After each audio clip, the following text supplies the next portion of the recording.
at my camera, it's right at you. I love talking to you, No pressure for me. right? Yes. Okay, so lots of people, either they know who you are and they're a big giant fan, and I'll just say this, it looks blurry for you on screen because of just the way they record. But for the people who are watching live on LinkedIn, hello people, and the people who are on YouTube, and later when we post it, you'll look crisp as anything. Oh, sometimes I look better blurry, so I'm not worried about. So, hi So, everyone who took the time to be here. I'm so excited and in suspense to see what you're going to ask too. right? So, let's just talk to people a little bit. So the first time I talked to you, we were talking about how calligraphy affects the brain. And it was such a fascinating conversation. Going back, I think, to when you were, not younger, but younger, and doing research on that kind of thing. Should we just kind of talk about that and then what led you into calligraphy so that everyone gets a better picture of who you are and your very unique way? Like, you don't do bounce lettering, you don't do all that kind of modern style of writing, but you have a very modern thought process around calligraphy. That's true, and it's because partly because I was a confused person when I was younger, and I really wanted to, because of my background, orphanages, foster homes, and when I realized I was confused, I stopped my life for about a year just to think about things. And I realized I was using words for my thinking, but I didn't really know what words were because I had skipped several languages since birth. So, in many ways, I wasn't that socialized. So, a lot of things were not comprehensible to me. And when I started to look at words, I realized I'm using the same writing system that I'm trying to understand the form in which it is. And it's really just a process. I got into my system, just one thing led to another, and I have a video that shows that. But the main thing is, I think I came out of it by having a sense that life is a collaborative effort, and Mm. calligraphy, whether it's Western calligraphy, which has a different mindset to some extent than Eastern calligraphy, it puts us into that space of deliberation, of slowing down, of allowing uh, influences to come to us. And I think that's the excitement of the creative process, is that in meditation we minimize things. And when we're writing something in calligraphy, we also still all the things around. You know, you can't do calligraphy while you're multitasking. You have to be in that blank space. And to some extent, I think every moment is a blank space.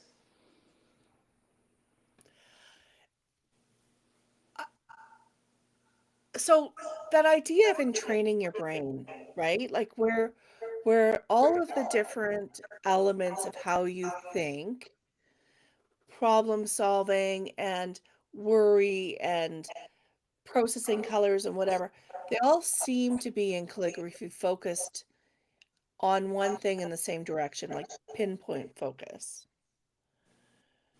Yeah, there. Is that what you're Well, it's sort of like you have um, to some extent, resist your environment and live deliberately. And a lot of the environment is trying to take things out of us. It's not necessarily trying to help us, or even with good intentions. So I came to the sense that life is a guided process, but you also have to accept responsibility for it. And there are conceptual techniques for how you think about things. And I focus on words. What if I can reduce my situation, my worry, my concern, or even my goal to a single word and get into that word, which I have different systems. I can, color my chromatic alphabet where you're using the light color spectrum and you divide it into 26 segments. So each letter has its own color. It's warm or cool. So you can look at a word and you get a sense of the word and the whole. And there's also legends to the letters, which is not stuff I'm making up. It's connected to the Kabbalah and other systems. And it's not that you believe anything, but you get into contact with the reality that that word is about, because no word has an existence except the word word. A word is a word. It's a reality. It's right in front of you. It's in the written word. But if I say,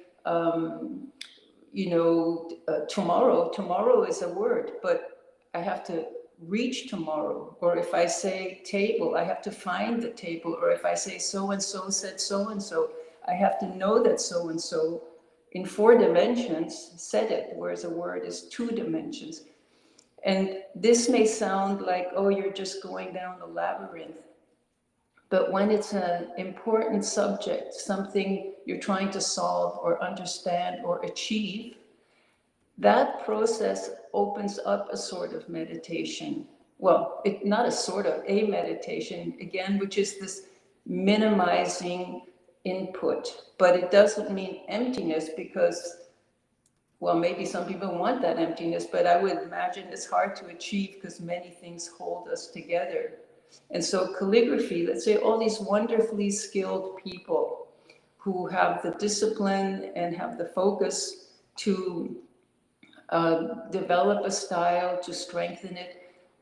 If you would develop a relationship with the word, writing that word, contemplating that word, opens up this collaboration with life that I'm 100% convinced is there if we could live more deliberately and deliberately slow things down as we do, as you do, Jill. Whenever you create something, whenever you have an idea, you have to stop a lot of things just to make this event happen, you and Angie.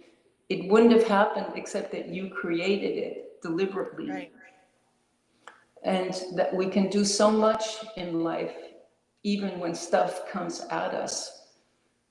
Sometimes we have to deal with what comes from the outside, but even that can be addressed deliberately, as long as we learn not to get caught into a maelstrom of activities before it's too late.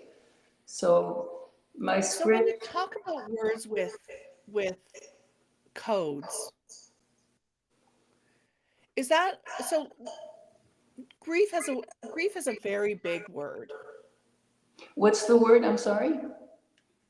Like something, a word like grief, like Grief. it's got a lot of meanings. There's a lot of layers to it. There's um, it's just a very big word. So would that be an example of something that you would um write out and find in the 2 dimension and help you process with it as a bigger word? Oh, yeah, and that's a challenging word because there's no word in the word, which is one of the systems, like the word mind has M in D. There's a little sentence there. And if you know the esoterica of the letters, their number, then that is telling you something what a mind is. Grief, you have to look at the individual letters. And I want to underline that if you assign a number to, which is the old esoteric Kabbalistic system, Pythagorean system, it's not that you believe that this number means something, meaning another beautiful word, but it is that numbers reflect relationships between points. And if you just look at one point, all these qualities of independence, not having to relate to someone are clear. If you have 2 points, you have a relationship. and so on. So when you look at a word and its number, you're just looking at potential relationships between points. You're not believing that it means this or that. So a word like grief, it has the letter G, which in its personality has a lot to do with forces, gravity, the G force, and then the letter R, that has a lot to do with knowledge. It's number 9 letter. And so grief, you can see already, okay, you're getting a sense that grief has something to do with weight, with gravity, with information, because it's knowing something. But then you have that IE, which is that wonderful word of an example. You know, people use it. I want to bake a cake, i.e. a chocolate cake, something.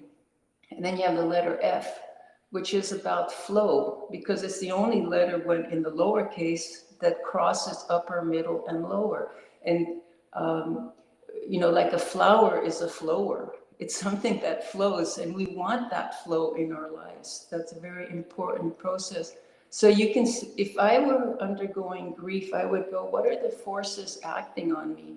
And I would say, yeah, the weight of information is actually, I'm just letting it flow. It's just flowing. It's having its way with me, which is why grief is hard to, you can't control it, you can't shut it off. It just has to work its way through you. And if I was undergoing that, I would have a sense that it at some point it's spent and the grief ends, hopefully, unless it's constantly reactivated with non-acceptance. So I would look at it like that for myself. So, because we've touched a lot on how your script evolved, I don't know if people are not familiar with your script, they may not be understand that we've touched on that, but we've touched on that. So, you're the creator of the Alien script, which is a very esoteric script, right? It's a little bit different than Spencerian. So can you just describe what the process was like while you were developing that? And what was the process like where you were developing it? I have a follow-up question, but let's start with that. What was that process like for you when you took letters and turned them into quadrants and assigned or the colors became assigned to them? How did that all work? Oh, well, that was, and you use the word process, and I want to emphasize that in creativity, the process is the crown of the whole product, is because it's so rich, the decisions that are made. And this process of developing the script, first, I just wanted something where I could have secret writing because I had Because roommates. it feels a little bit like code. It's exactly a code like Morse code because the hard part is learning the alphabet. So once you know that, you're just changing it into another form like Morse code, it's dots and dashes. And so I had this clunky little quadrant. I had seen I had studied numerology and came to the realization that it never ends. You can always put a number to everything. But I did get to appreciate this thing about relationships between points. So I took this grid and I realized you can put 3 letters in each quadrant. You have 9 specific line relationships. And I used to just put 1, 2, or 3, because for those who don't know, I just start and see if I'm facing you at the bottom left and then go up and then down in a 9 square grid, a tic-tac-toe grid, and go up again. And then you keep going in order and you have 3 letters in each quadrant. And then the system, which taught me that the goal of all writing is, maybe all activities, is flow, which means you don't have to stop and do an odd gesture where you, if inertia carried you, you'd keep going. No, you have to stop that and you have to change direction. So the lines just softened. then the numbers, the 1, 2, 3 became dots. And the 1 dot for 1, 2 dots for 2, 3 dots for 3. Then I realized the 2 dots could be a dash. Then the dash could be attached. And then the lines didn't have to be straight like in a grid. So I have a video called The Evolution of AlienScript on my website for those who really want to see it in action. And what this I'm gonna taught me link to it. is, I'll put a link to it in the yeah, comments. that'd be nice Yeah. because you have to see it to recognize it. And what it taught me is like never give up on a project, because that took years of um, of wanting to move faster and more flowing. And you can see it in all writing systems. Even Chinese logograms, they've done the simplified version. The Egyptian hieroglyphs, they do the script that they put in the papyri that go with the deceased. Flow. We all want to keep flowing. We don't want things to stop us. I think that is the human quest. And so much of creativity is geared towards making things flow more. And the activity of deliberately writing, of calligraphy, is to also to have flow in one's life, to experience beauty and this willing engagement with one's environment. So once the script developed, I saw the calligraphic potential. And I went down to the head of an expert on Asian art at the University of Washington, and I just thought, oh, am I imagining this? So I drove down to Washington, and I just walked into this person's office who was packing his boxes because he had just been made head of the art department. And then he ended up in Princeton, head of the Far Eastern, and he's and I have actually a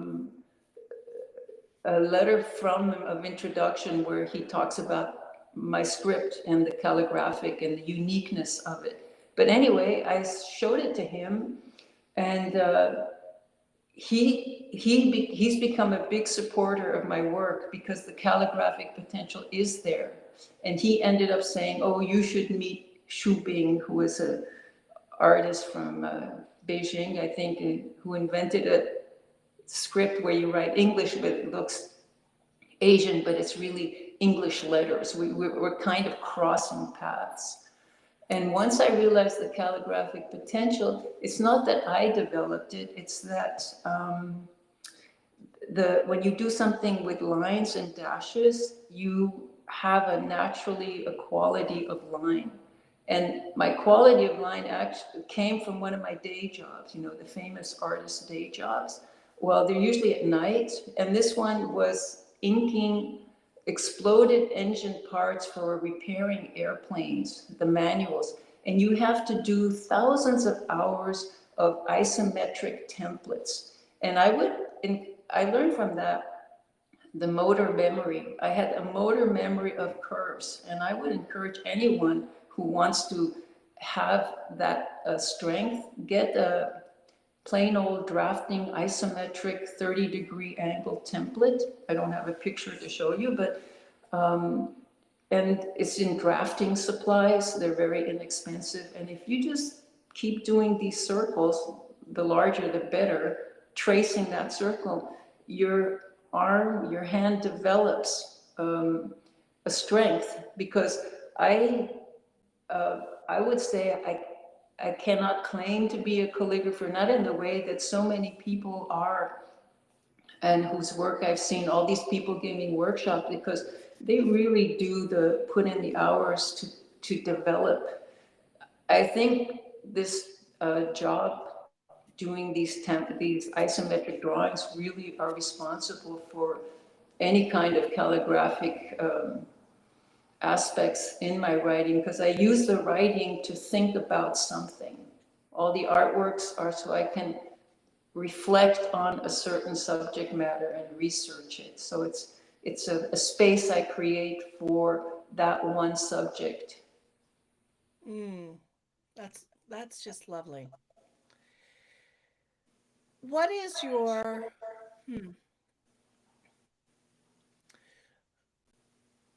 how do you still use it to process information? Is that a way that you still use your writing, your Hold on, scripting? sorry, my volume is low. Can you repeat that, please? So when you are processing information, do you sit down on your paper with your script and process information that way? No, I go for a walk. It's really walking is a wonderful activity for letting things settle down. And um, this is where I say the process, which humans have the freedom, if they exercise it, to bring things into being. And if you're not in a rush, why did I have all these day jobs? It's not because I was hoping that one day my artwork would sell like hotcakes and I could, sit on my laurels. I haven't yet to see that day because I didn't try to sell. I mostly gave a lot to auctions, benefit auctions. Um, but I had these day jobs, so I didn't have to sell my art, so I could take my time. And that's what amateurs, the advantage, I don't say I'm an amateur because I have sacrificed most of my life by having outside work until I could minimize the work and then just do mostly my artwork. Um, but I would, encourage amateurs have this advantage is they want to do it. They don't have to do it. I've heard world famous artists, and they're having a big show in New York, and I go, oh, well, that's pretty impressive. And they go, oh, I was just hoping to finish in time for the opening, and so I just go and look at, I go for a walk, I think about something, I look something up, I look at pictures, and then I get an idea pops into my head, I make a sketch, and I think through the finish. I rarely do studies. I can just work in my head as much as possible, and then I do the final artwork. And usually a quarter of that is a surprise to me. I don't plan it out 100%. I know what I want to work on, but I don't know 100% what it's going to look like. Right. That is that is a fun thing, isn't it? Um, it is a fun thing, and depending on what your subject matter is, it's a profound thing, and also, it brings you back to life. It's like you go in and out. The world we live in, the space we create.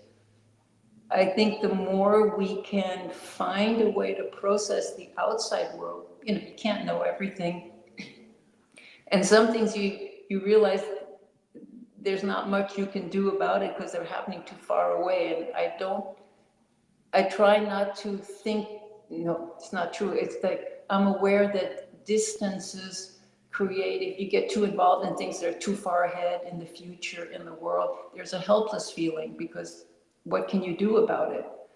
But if you have a cause that is happening at a distance, you can create an artwork, you can write a poem, you can do something that expresses that that feeling, that gets it out of you, and also actualizes your potential to be a creative person.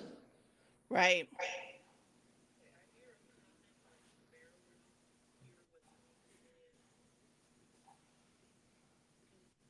Sorry, Cece, just give me 1 second. There we go. Oh Um, no, no worries. this is the joy of World Click Fuse Meditation Day. There is more than one thing happening at this moment. And Oh no, please, I've got no I pressure. I'm here. no, I don't want to do that because I know like some people are probably watching us live on LinkedIn and Zoom. And what you're saying is so fantastic and so important. I just need to give me 1 second. I'm going to edit this part out afterwards, you people. Tell us a really fantastic story in the meantime. Tell a fantastic story. Yeah. Well, yeah, like I was prepared for that. Let me tell. Oh God, what was I thinking? I don't know, a fantastic story. I think my life is a fantastic story. I mean, Your life is a fantastic story. I think I it agree. is because I was born into, and it's actually a street called the Street of Art, but in French, in Strasbourg. And I went to state orphanage or state ward from birth, and I had a twin brother. And You had twin. my Well, and we were moved around from foster home to foster home and language to language, like Alsatian, which is a German dialect, and then we went at 5 into France, into an orphanage that I am so happy was on the Riviera because it gave me a love of the Mediterranean Sea. I love, this environment. And it was a small orphanage, so it wasn't that bad, except that the people who work there are not always the most sympathetic. But then I got adopted into America, into New York, Manhattan. So from, these foster homes, farms uh, France, in the Alsatian part, and then you end up in Manhattan. And I got to go to the museum, Metropolitan Museum, one of my favorite places. There's a little sculpture, a little vase that I have visited every year since I was an adolescent. It's always in the same place. Always go say hi to it on my way to the Asian collection. And so then the confusion that resulted from all these language changes, which taught me, people tell you what your relationship is to your parents. It's not automatic. And right. so then I ended up through a series of events into doing artwork. Not that I particularly intended to. I wanted to go into medicine, psychiatry, pediatric psychiatry. And I read a lot of medical books because I used to babysit there were a lot of psychiatrists in the building in which I lived in New York. And I would read their textbooks, go to sleep, kiddies. I've got some reading to do because they've got really interesting cases.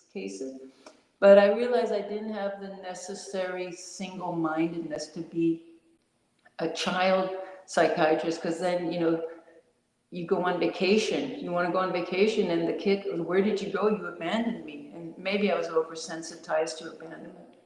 Anyway, so here I am speaking with you and So when having you, developed this this is just script. an absolutely personal question. When you got adopted to the US, did your twin brothers come with you? Yeah, it was So like a they adopted package all three of deal. you. He came because the people had the orphanage. They were, I'm only laughing at, because it's, we work linearly, but I think we live with many hyperlinks. The people who had the orphanage were closing it down. They were elderly. They had opened it during World War II to rescue children, and they were getting older or maybe tired. And so they said, no, you can't separate the twins, because we were like 6 by then. So we both were adopted. And so are there three of you or two of you? 2. Oh, so you have a twin brother. I heard you had twin brothers. No, no, sorry. No, just the twin. Well, maybe he has a split personality. He can be 2 different people. Maybe I should say brothers. And you are lucky enough that you still go back and forth from Europe to New York. Yeah, not, and it's not my first choice. It just turned out that way. I'm actually a bit of a homebody, I think. Well, I can be very happy with very little. And I'm happy that I can just think about things, have a quiet life. But I do end up living half of the time in Europe, half of the time here, almost half of the time, and it just turned out that way. Lucky you.